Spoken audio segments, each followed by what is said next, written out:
Sige po. So, let's start with our discussion. I'm going to share the screen.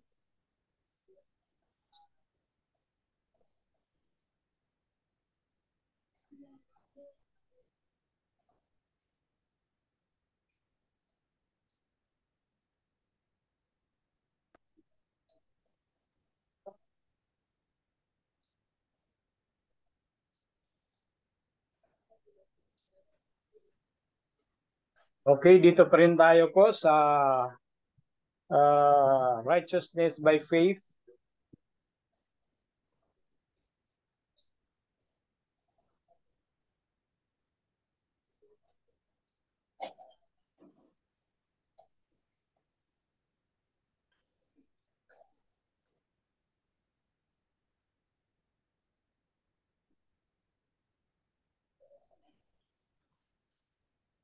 Module 3, Humanity's Desperate Need. Okay, this is based on our material, Dynamics of Salvation, as discussed in or presented in the Adventist Review, July 31, 1980. So the purpose of this study is to present the disparate condition of humanity and the need of salvation. At the end of this module, you'll be able to familiarize the undeniable truths of man's fallen nature. You'll be able to realize that before man accepts the plan of salvation, he is entirely lost.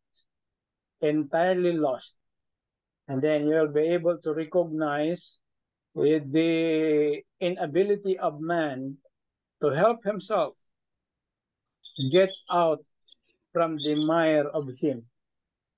So yun po ang kahimtangan, no? Yung kalagayan ng tao in his desperate need for salvation.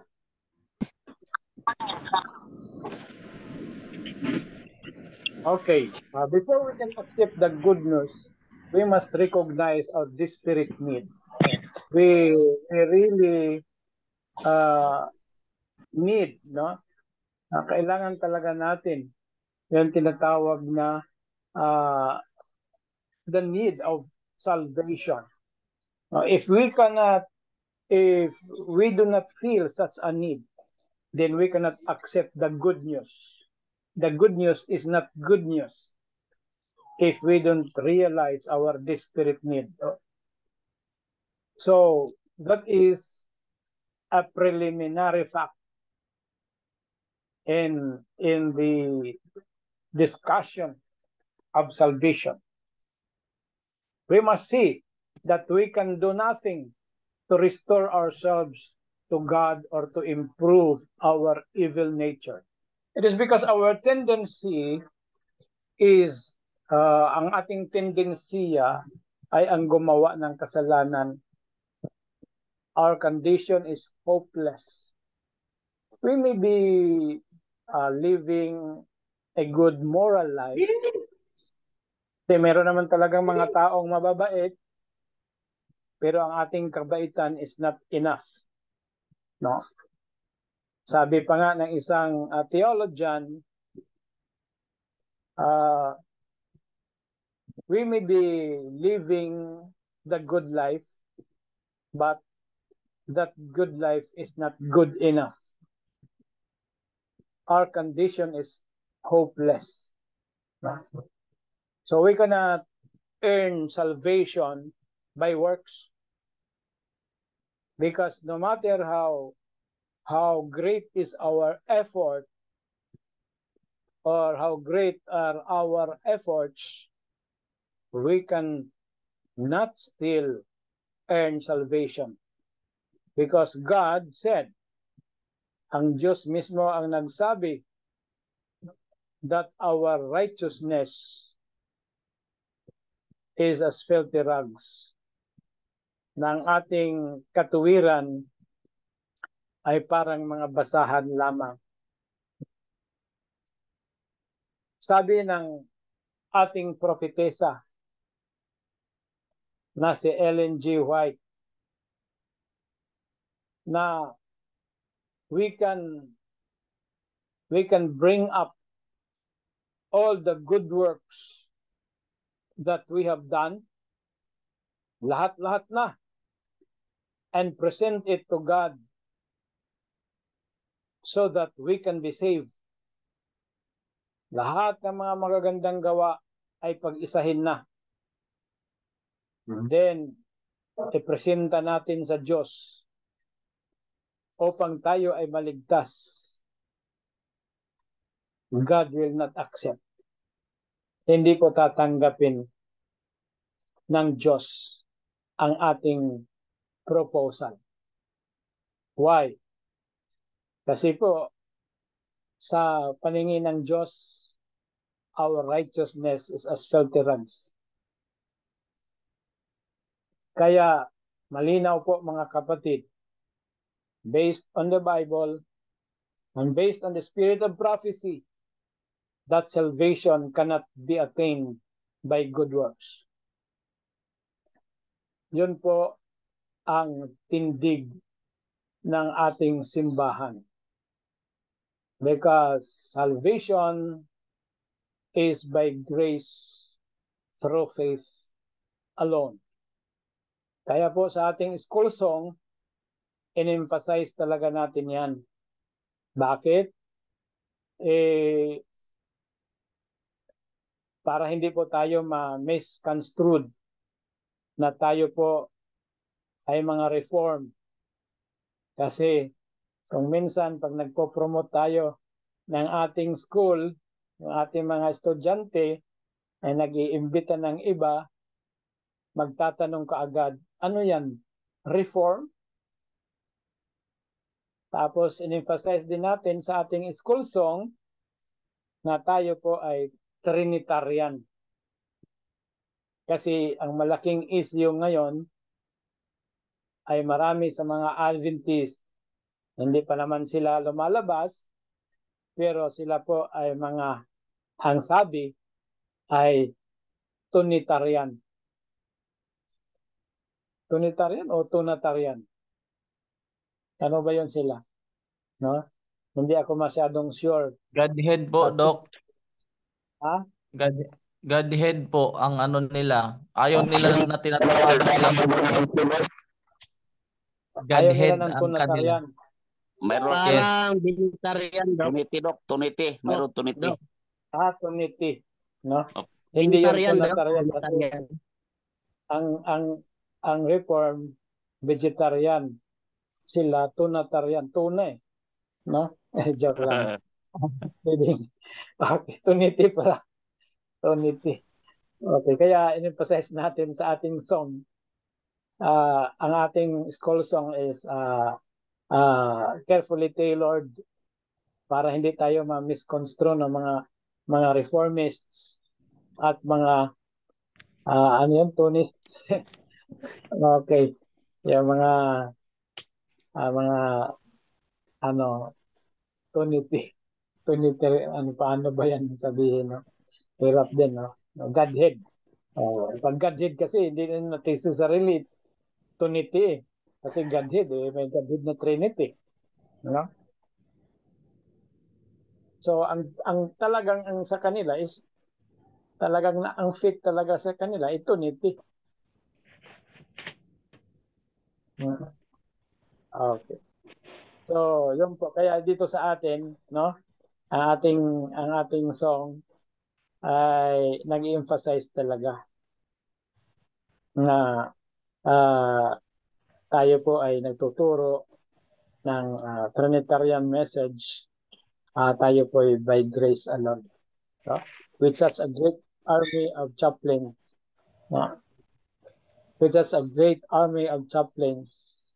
preachers, teachers are marching on. Now the world will have inner peace, hope, and joy in Christ alone.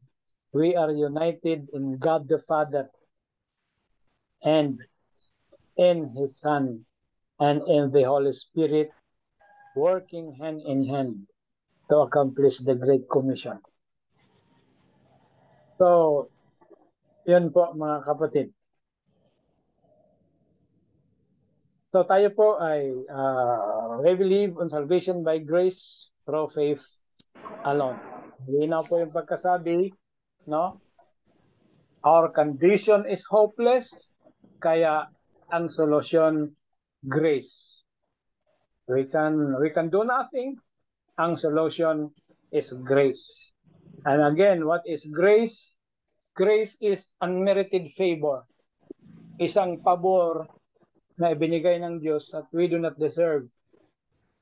If we do not deserve, that is grace. Meaning to say, there is nothing in us that deserves salvation. Kahit ang ating mabubuting gawa, mga kapatid, ay walang kwenta, no? Upang gamitin in order to earn, or in order to, to earn salvation. So tayo po ay gumagawa, hindi dahil tayo gustong maligtas, kundi tayo po'y gumagawa. It is because we are created in Christ Jesus to do good works. Yung sinasabing we are created in Christ Jesus to do good works, ang ibig sabihin, binago po tayo sa kapangyarihan ng Diyos because we can do nothing no? Because we can do nothing, because there is nothing in us that deserves salvation. So, God changes us. God created us in Christ Jesus to do good works. That is very clear, mga kapatid, na ang salvation is not by good works, but it is the work of God, not the work of man.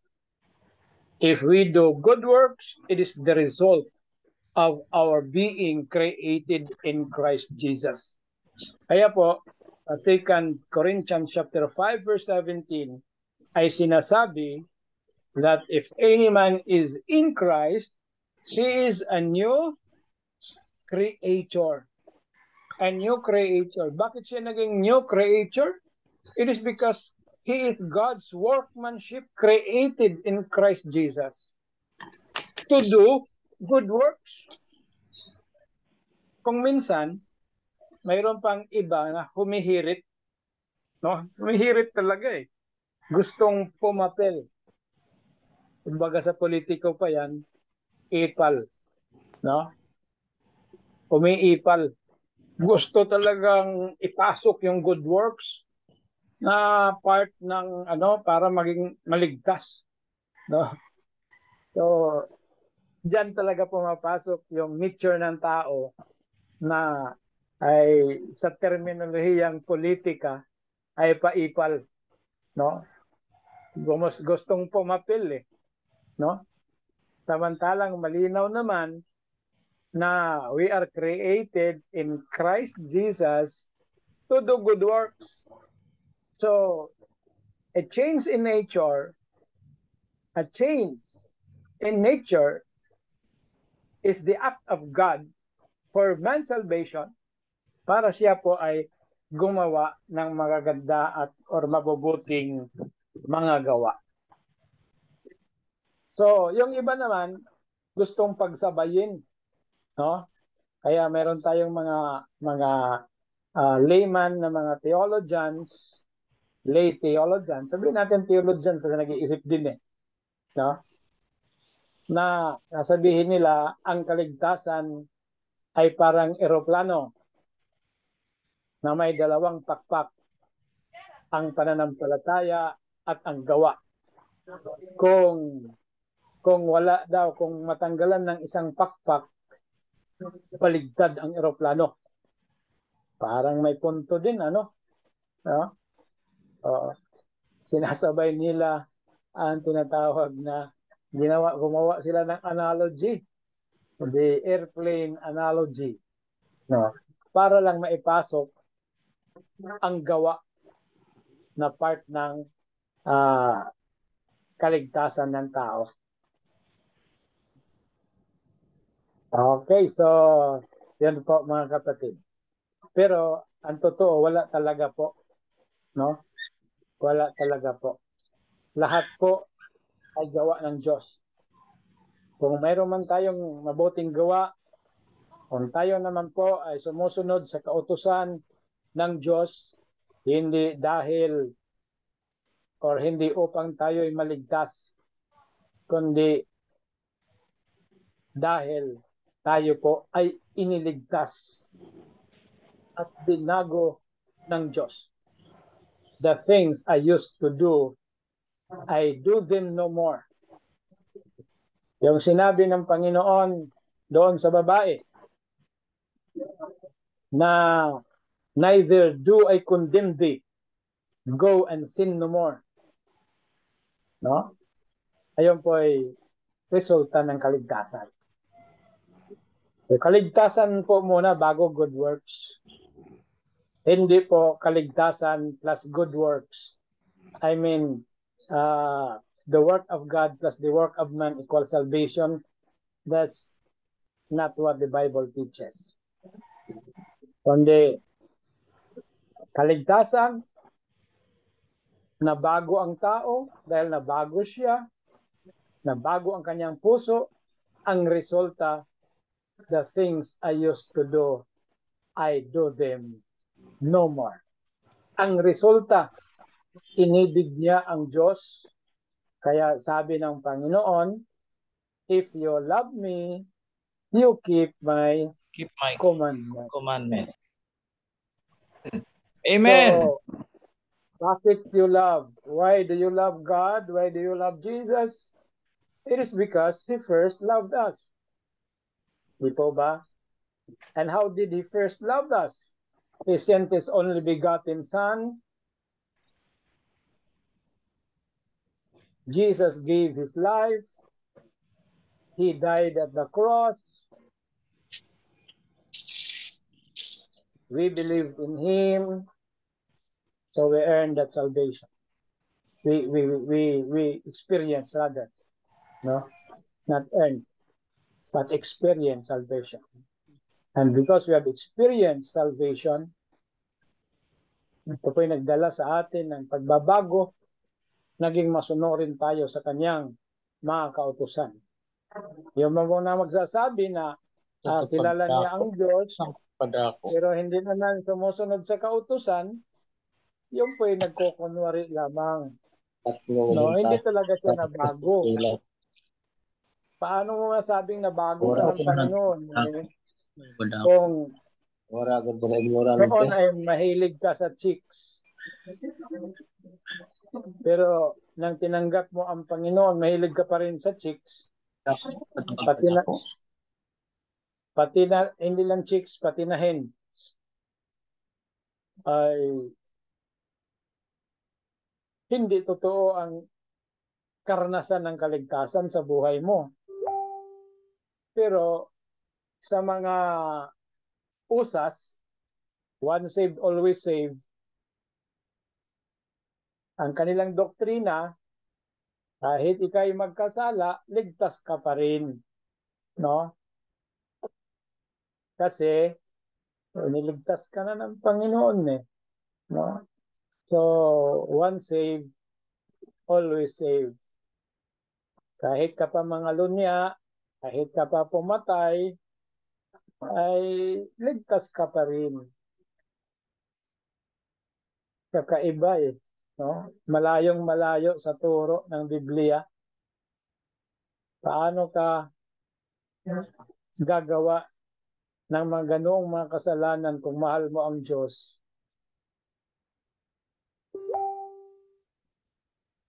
So, yun po ang ini-emphasize natin mga kapatid.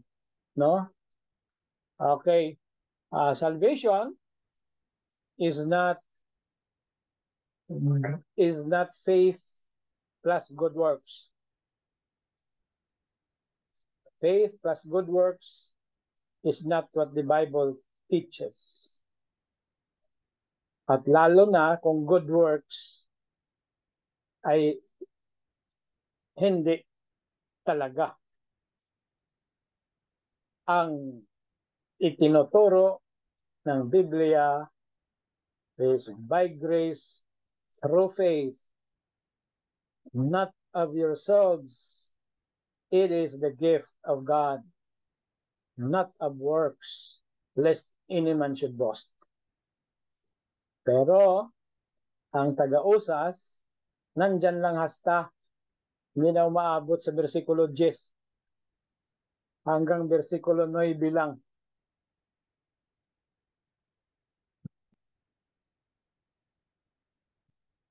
Bakit? Parang allergy sa good works. Eh. Mayroon pa ngang iba na nagsasabi na hindi na kailangan sundin ang kautusan dahil ligtas na. Technically, tama naman, ano? Technically, no? Hindi na kailangan. Bakit? Paano, ba't kakailanganin mo pa? Ginagawa mo na eh. No? Alangan man sa isang tao na naglalaba na siya, kitang-kita mo na naglalaba. Kailangan pa ba bang sabihin, oy maglaba ka? Naglalaba na eh.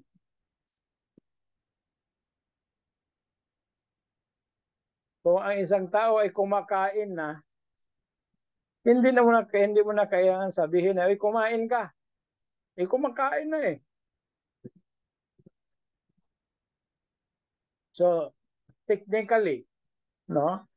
If we use technical terms, hindi mo na kailangan sabihin na mag-keep ka ng Sabbath.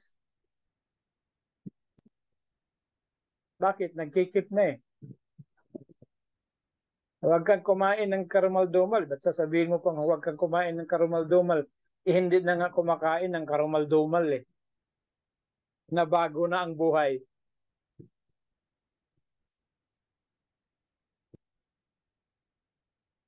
Kaya, yun po mga kapatid.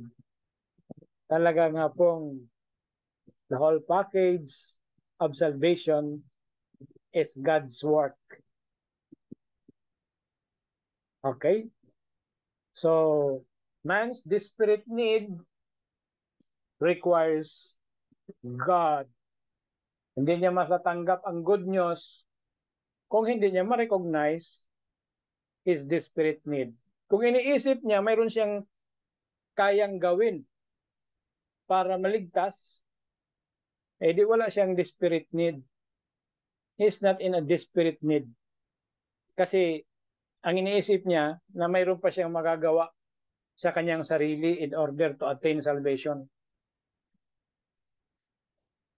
Pero, kung ang tao ay makita niya na wala talaga siyang magagawa to restore himself to God, wala siyang magagawa to improve his evil nature dahil his condition is hopeless, his mental, physical, and spiritual salvation is only dependent upon God, dyan po siya magkakaisip na indeed he is in desperate need.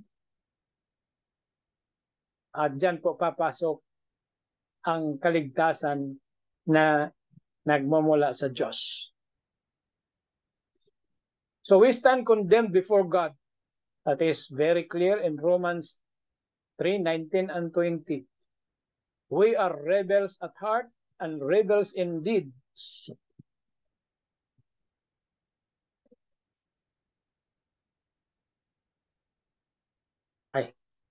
Sorry.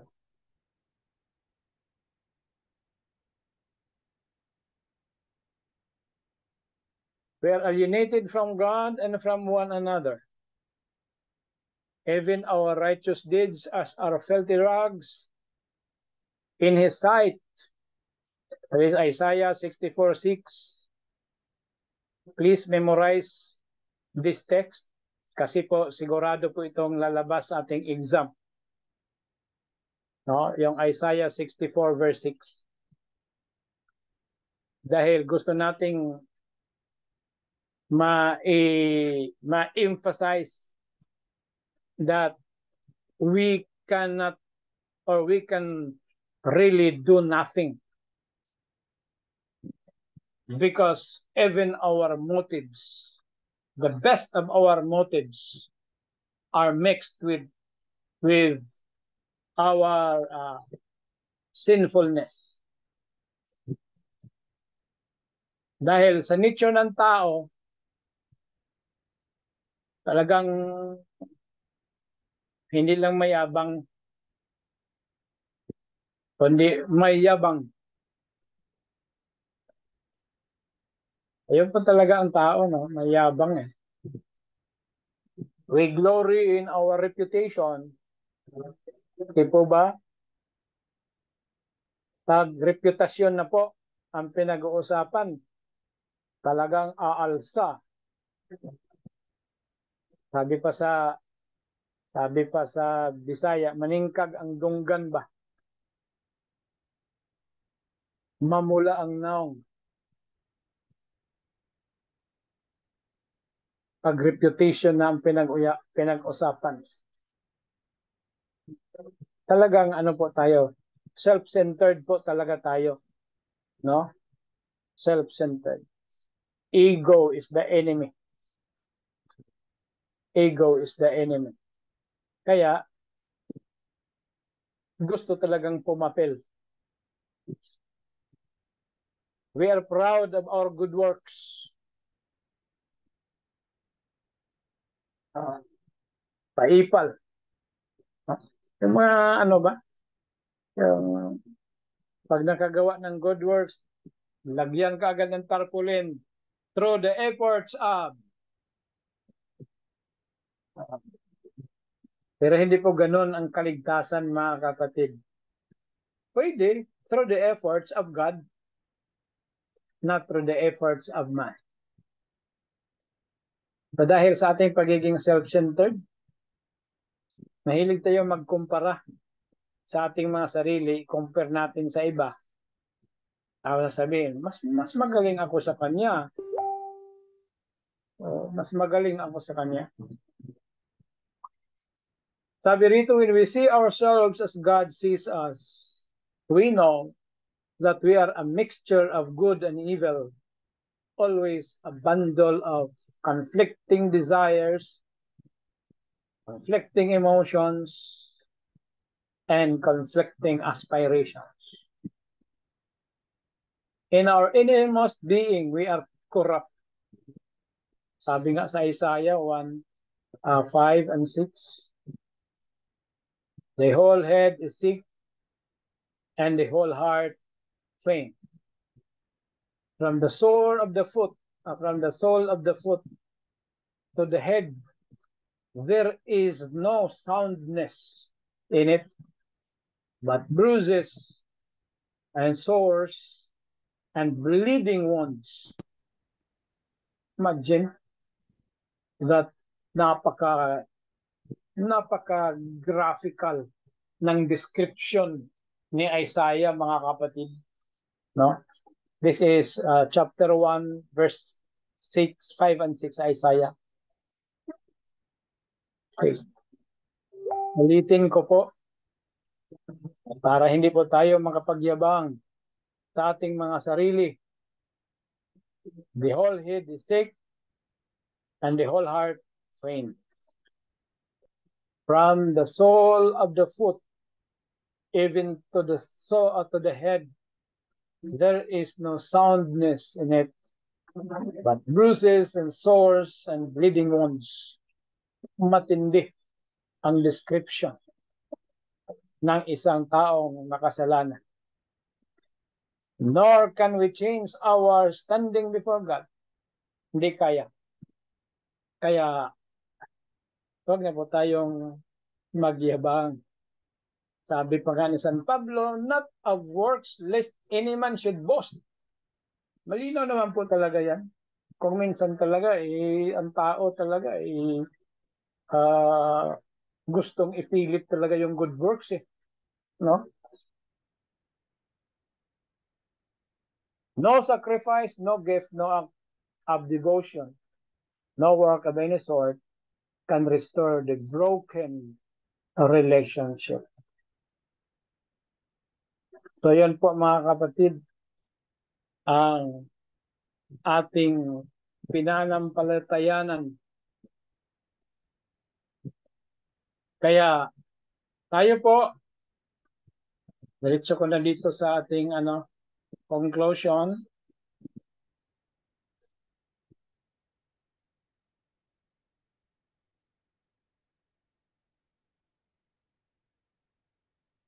So humanity is in desperate condition.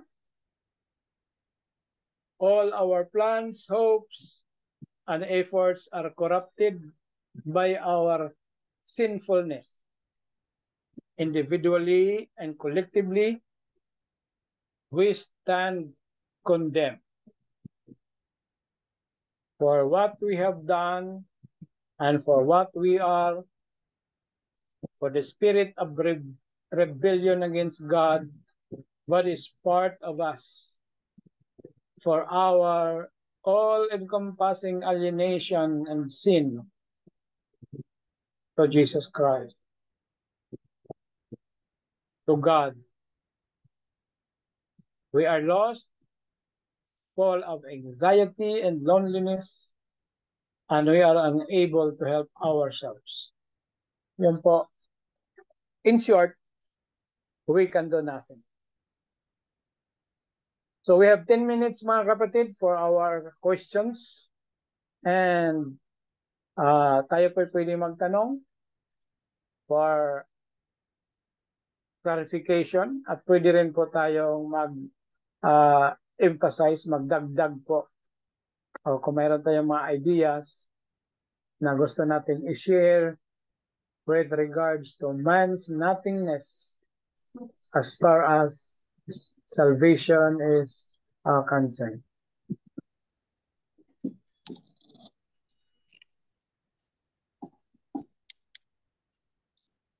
Okay, we have 10 minutes for your additional inputs. Alam ko mayroon kayong mga gustong i-share. Parang naintindihan na, Doc, by God's grace. Amen.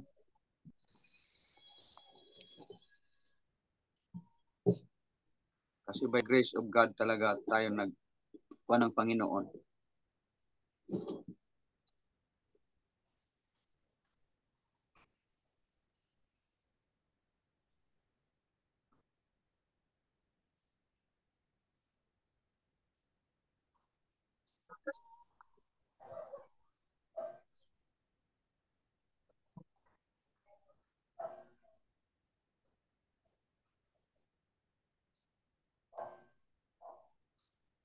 Okay, let's have a break.